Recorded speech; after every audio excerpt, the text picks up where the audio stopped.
साथ मैं अपनी बात को प्रारंभ करता हूँ कि ये 80वां स्वतंत्रता दिवस है और हम लोगों को यह देखना चाहिए कि जो स्वतंत्रता हम लोगों को मिली है 1947 में, इसकी एक हम लोगों ने बहुत बड़ी कीमत अदा की थी।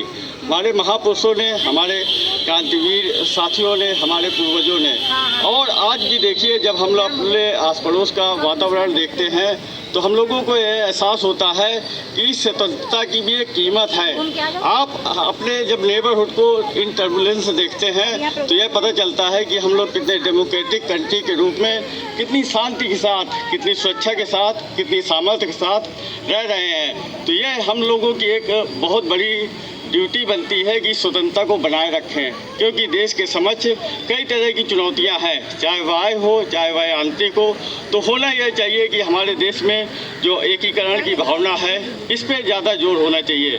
और देश में जो बदलाव आया है, परिवर्तन का, विकास का, और जो देश आगे की तरफ बढ़ रहा है, आप ये देखिए कि हमारे देश ने जो तरक्की के नए मुकाम हासिल करता जा रहा है, हर क्षेत्र में उसकी एक बहुत बड़ी उपलब्धि हमारे देश को मिली है। और साथ ही साथ हम लोगों को बहुत से क्षेत्रों में ऐसे भी है जिनमें काम किया जाना बाकी है।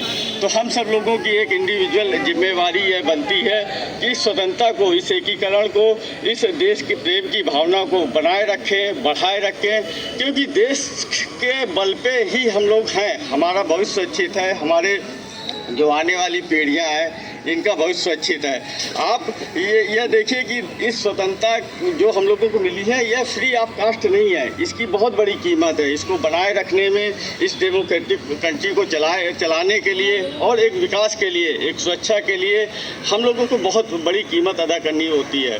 और साथ ही साथ जो हमारा नेतृत्व है, जो हमारा ब्यूरोक्रेसी है, जो हमारा तंत्र है, यह अपने आप में प्रूवन है ऑल ओवर वर्ल्ड। हम लोग पुरातन कालीन डेमोक्रेटिक कंट्री रही है। जो लोकतंत्रात्मक अवधारणा है, यह हमारे पहले से ही हमारे देश में विद्यमान रही है।